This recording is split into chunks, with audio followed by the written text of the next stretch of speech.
నిన్న రేవంత్ రెడ్డి అండ్ భట్టి విక్రమార్క రాష్ట్ర ప్రభుత్వం తరపున కేంద్రంలో ఉన్న పెద్ద మనుషులను కలిశారు. ముఖ్యంగా ప్రధానమంత్రి నరేంద్ర మోదీతో భేటీ అయ్యారు. 25 లక్షల ఇండ్లు ఇవ్వండి, బొగ్గు బ్లాకులు సింగరేణికే కేటాయించాలి, హైదరాబాద్కు ఐటీఐఆర్ను పునరుద్ధరించాలి. ప్రధానమంత్రి మోదీకి జ్ఞాపికను బహుకరిస్తున్న సీఎం రేవంత్ రెడ్డి, ఉప ముఖ్యమంత్రి భట్టి విక్రమార్క 2450 ఎకరాల రక్షణ శాఖ భూములను రాష్ట్రానికి అప్పగించాలి. ప్రధానమంత్రి నరేంద్ర మోదీకి ముఖ్యమంత్రి రేవంత్ రెడ్డి విజ్ఞప్తి. సింగరేణి పరిధిలోని బొగ్గు గనులను ఆ సంస్థకే కేటాయించాలని, ప్రస్తుతం వేలంలో పెట్టిన శ్రావణపల్లి బొగ్గు బ్లాకును వేలం జాబితా నుంచి తొలగించాలని ప్రధానమంత్రి నరేంద్ర మోదీకి ముఖ్యమంత్రి రేవంత్ రెడ్డి విజ్ఞప్తి చేశారు.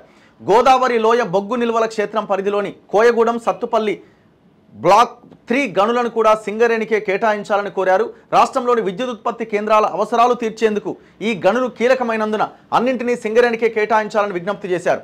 ఉప ముఖ్యమంత్రి మల్లు భట్టి విక్రమార్కతో కలిసి గురువారం మధ్యాహ్నం ఇక్కడి లోక్ కళ్యాణ్ మార్గ్లో సీఎం ప్రధానమంత్రి నరేంద్ర మోదీతో సుమారు గంట పాటు భేటీ అయ్యారు. బొగ్గు గనుల కేటాయింపు, ఐటీఐఆర్ పునరుద్ధరణ, రక్షణ భూముల కేటాయింపు, రాష్ట్ర పునర్విభజన చట్టంలోని సమస్యల గురించి వీళ్ళు ప్రధానంగా చర్చించారట. సో ప్రధానంగా ఈ సింగరేణి బొగ్గు బ్లాకుల విషయంలో కేసీఆర్ పెద్ద మోసం చేసిండు. సింగరేణికి బ్లాకులు దక్కకుండా అసలు ఈ సింగరేణిని ప్రైవేట్ పరం చేసిన కుట్రలో భాగస్వామి, ప్రధాన పాత్రధారి కేసీఆర్. ఎందుకు ఈ మాట చెప్తున్నామంటే ఎవిడెన్స్ మనకు కనిపిస్తూ ఉన్నది. గతంలో కేంద్రము 1957 యాక్ట్కి అమెండ్మెంట్ తీసుకొస్తూ 2017లో ఒక చట్ట సవరణ చేసింది. ఈ మైన్స్ అండ్ మినరల్స్కి సంబంధించిన యాక్ట్. ఈ చట్ట సవరణ చేసినప్పుడు కేసీఆర్ ఆ బిల్లుకి పూర్తి స్థాయిలో మద్దతు పలికిండు. గతంలో ప్రభుత్వ రంగ సంస్థలే దీంట్లో పార్టిసిపేట్ చేసేవి. సో దాని తర్వాత ప్రైవేట్ భాగస్వామ్యం, ఓపెన్ బిడ్డింగ్ అన్న అంశం తెర మీదకి వచ్చింది ఈ చట్ట సవరణ ద్వారా. దానికి కేసీఆర్ సపోర్ట్ చేసిండు. 2021 అనుకుంటా, 2017 అనుకుంటా కేసీఆర్ సపోర్ట్ చేసిన 2017లో. 2021లో బొగ్గు బ్లాక్స్ వేలమేసే సమయంలో మన రాష్ట్రానికి చెందిన 2 బొగ్గు బ్లాక్స్, కోయగూడెం అండ్ సత్తుపల్లి, ఈ 2 బొగ్గు బ్లాక్స్ని వేలం వేయాలని డిసైడ్ అయినప్పుడు సింగరేణి ఈ బిడ్డింగ్లో పాల్గొనాలని రెడీ అవుతున్నది.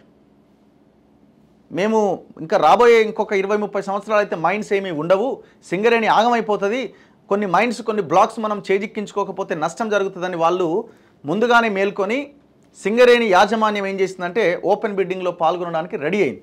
కేసీఆర్ ఫోన్ చేసి వాళ్ళని ఇష్టం వచ్చినట్టుగా బండబూతులు తిట్టి మీరు ఆగిపోవాల్సిందే అని చెప్పిండు. ఎందుకు ఆగిపోవాలని చెప్పిండంటే 2 ప్రైవేట్ కంపెనీలకి ఈ బొగ్గు బ్లాకులు దక్కడానికి కేసీఆర్ ప్రయత్నం చేసిండు. ఏంటది? అరబిందో అండ్ ప్రతిమ అన్నది వాళ్ళ ఫ్యామిలీదే, వినోదరావుది, వాళ్ళ తమ్ముడిది. అరబిందో ఎవరిదన్నది మనకు తెలుసు. సో ఈ 2 కంపెనీలకు దక్కడానికి సింగరేణిని ఆపిండు. సింగరేణిని ఎందుకు ఆపినవా అంటే లేదు మనకే రావాలి, నామినేషన్ పద్ధతిలో ఇవ్వాలని అన్నాడు. ఆల్రెడీ నువ్వు పార్లమెంట్లో చేసిన చట్టానికి మద్దతు తెలిపి దాన్ని ఎట్లా అడ్డుకోగలుగుతావు? ఎవడి తరంగా దాన్ని అడ్డుకోవడం. అది యాక్ట్, అది చట్టం అయిపోయింది, పార్లమెంట్లో బిల్గా పాస్ అయిన తర్వాత నువ్వు అడ్డుకోవడానికి అవకాశం లేదు. ఇప్పుడు గవర్నమెంట్ ఏం చేసింది?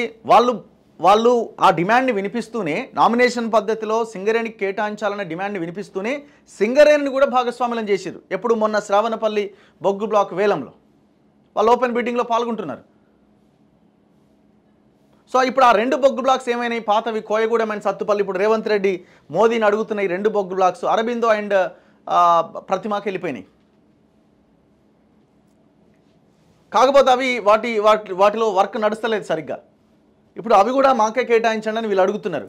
సో ఇది ఏదో మనం కలిసినము ఫోటోలు దిగినాం, వీళ్ళు కూడా కలిసినము ఫోటోలు దిగినాము అయిపోయింది అనే కాకుండా ఒత్తిడి తీసుకొచ్చే ప్రయత్నం చేయాలి.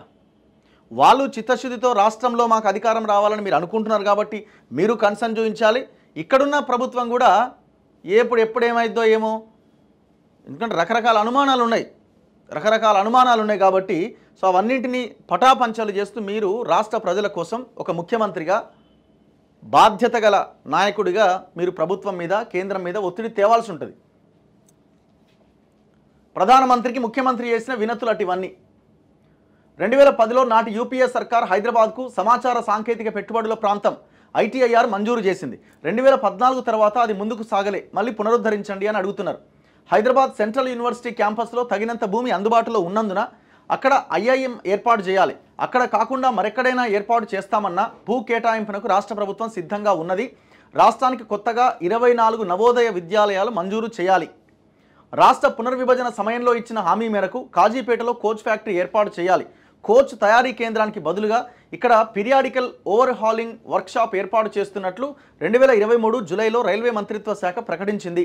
దేశంలోని ఇతర ప్రాంతాలకు కోచ్ ఫ్యాక్టరీలు మంజూరు చేసిన రైల్వే శాఖ కాజీపేటలో మాత్రం దాన్ని ఏర్పాటు చేయడం సాధ్యం కాదని ప్రకటించడం భావ్యం కాదు. విభజన చట్టంలో ఇచ్చిన హామీ మేరకు వెనుకబడిన ప్రాంతాల అభివృద్ధి కోసం 1800 కోట్లు మంజూరు చేయండి. హైదరాబాద్లో సెమీ కండక్టర్ ఫ్యాబ్స్ను నెలకొల్పేందుకు పలు కంపెనీలు ఆసక్తి చూపుతున్నందున ఇండియా సెమీ కండక్టర్ మిషన్లో తెలంగాణను చేర్చాలి. ప్రధానమంత్రి ఆవాస్ యోజన కింద తలపెట్టిన 3 కోట్ల గృహాల్లో తెలంగాణకు 25 లక్షల ఇండ్లు మంజూరు చేయాలి. PMAY మార్గదర్శకాలకు అనుగుణంగా ఇళ్లు నిర్మించేందుకు రాష్ట్ర ప్రభుత్వం సిద్ధంగా ఉన్నది. రాజధాని హైదరాబాద్లో పెరిగిన ట్రాఫిక్ అవసరాల దృష్ట్యా హైదరాబాద్ కరీంనగర్ రహదారి, హైదరాబాద్ నాగపూర్ రహదారి పైన ఎలివేటెడ్ కారిడార్ల నిర్మాణానికి వీలుగా మార్గంలో రక్షణ శాఖ పరిధిలో ఉన్న భూములను రాష్ట్ర ప్రభుత్వానికి బదిలీ చేయాలి. అలాగే హైదరాబాద్ నగరంలో రహదారుల విస్తరణ, రవాణా, ఇతర మౌలిక సదుపాయాల కల్పనకు కేంద్ర రక్షణ శాఖ పరిధిలోని 2450 ఎకరాలను రాష్ట్ర ప్రభుత్వానికి బదిలీ చేయాలి. ప్రత్యామ్నాయంగా రావిరాల ప్రాంతంలో రీసెర్చ్ సెంటర్ ఇమరాత్కి లీజుకి ఇచ్చిన 2462 ఎకరాలను పూర్తిగా కేంద్రానికి అప్పగించేందుకు మేము సిద్ధంగా ఉన్నాం. రాష్ట్ర పునర్విభజన చట్టం ప్రకారం తెలంగాణలో మౌలిక సదుపాయాల అభివృద్ధికి బయ్యారంలో స్టీల్ ప్లాంట్ ఏర్పాటుకు కేంద్ర ప్రభుత్వం హామీ ఇచ్చింది. కేంద్ర ప్రభుత్వ సంస్థలు ఇప్పటికే సాధ్యాసాధ్యాల నివేదికలు కూడా ఇచ్చాయి. అందువల్ల వెంటనే ఉక్కు కర్మాగార ఏర్పాటును ప్రక్రియను వేగవంతం చేయాలి. భారత్మాల పరియోజన మొదటి దశలో కేంద్రం హైదరాబాద్ రీజనల్ రింగ్ రోడ్ ఉత్తర భాగం జాతీయ రహదారి నిర్మాణానికి ఆమోదం తెలిపింది. ఆ రహదారి భూసేకరణ వ్యయంలో 50% ఖర్చునిచ్చేందుకు మేము సిద్ధంగా ఉన్నాం. అందువల్ల ఈ రహదారులకు సంబంధించిన టెండర్ల ప్రక్రియను వీలైనంత తొందరగా చేపట్టాలి. హైదరాబాద్ చుట్టూ జాతీయ రహదారుల అభివృద్ధికి అత్యంత ఉపయోగకరంగా ఉండే RRR దక్షిణ భాగాన్ని చౌటుప్పల్ నుంచి సంగారెడ్డి వరకు ఉన్న ఈ రహదారిని జాతీయ రహదారిగా గుర్తించి వెంటనే భారత్మాల పరియోజనలో దాని నిర్మాణం చేపట్టాలి. సో ఉత్తరాన్ని జాతీయ దాంట్లో చేర్చారు, జాతీయ రహదారుల దాంట్లో ఈ దక్షిణ భాగాన్ని కూడా చేర్చండి అని అడుగుతున్నారు. తెలంగాణలోని ప్రధాన పట్టణాలు, పుణ్యక్షేత్రాలకు పెరిగిన రవాణా అవసరాల దృష్ట్యా 13 రాష్ట్ర రహదారులను జాతీయ రహదారులుగా అప్గ్రేడ్ చేయండి.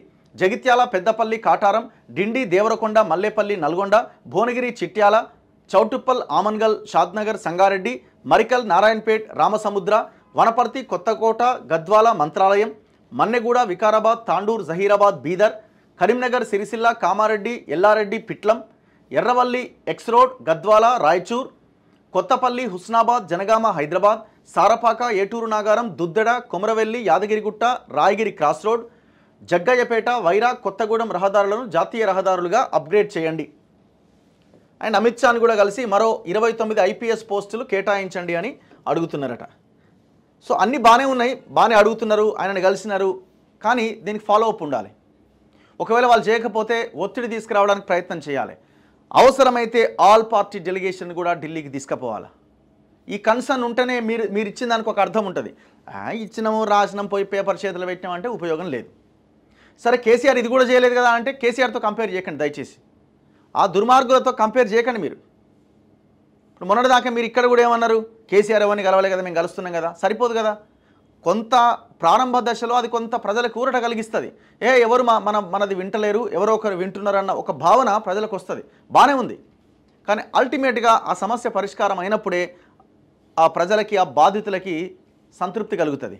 సో ఈ విషయంలో కూడా మీరు ఓన్లీ అప్లికేషన్ ఇచ్చి వచ్చినంత మాత్రాన కేసీఆర్ అసలు మోదీనే గెలవాలి, ప్రధానమంత్రినే గెలవాలి. ఇక్కడ మోదీ ఇంకో బీజేపీ అన్నది పాయింట్ కాదు, ఆయన ప్రధానమంత్రి, కేంద్రం, ఇక్కడ రాష్ట్రం, రాష్ట్ర ప్రభుత్వం. ఇక్కడ రేవంత్ రెడ్డో అక్కడ మోదీయో ఈ 2 ఫిగర్లను మనం చూడట్లే, ఆ హోదాలను మనం చూస్తున్నాం, ఆ పదవులను మనం చూస్తున్నాం. సో మీరు అవసరమైతే ఇవన్నీ సాధించడానికి ఆల్ పార్టీ డెలిగేషన్ కూడా తీసుకెళ్లే ప్రయత్నం చేయండి. ఆల్ పార్టీ మీటింగ్ పెట్టండి, రివ్యూలు పెట్టండి, తప్పేం లేదు. కేసీఆర్ గతంలో ఒక్క అఖిలపక్ష మీటింగ్ కూడా పెట్టలే, ఒక్కటంటే ఒక్కటి. మీరు దయచేసి దాన్ని పక్కన పెట్టి ఇగోలకు పోకుండా ఆ కేసీఆర్ లాంటి భావజాలం ఒకవేళ పొరపాటున ఏ మూలన ఎక్కడైనా ఉన్నదాన్ని పక్కన దోసేసి వాళ్ళతో నేనెందుకు మాట్లాడాలన్న దాన్ని పక్కన పెట్టి ఆ రకమైన ప్రయత్నం చేయండి.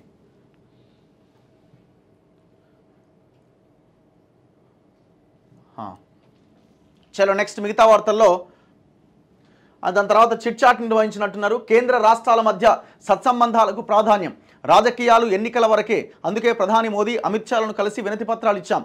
నాడు కేంద్రంతో కేసీఆర్ ఘర్షణ వైఖరితో రాష్ట్రానికి తీవ్ర నష్టం జరిగింది. మా పాలనకు మార్కుగా మూసీ నది అభివృద్ధి, ఢిల్లీ ఇష్టాగోష్ఠిలో రేవంత్ రెడ్డి.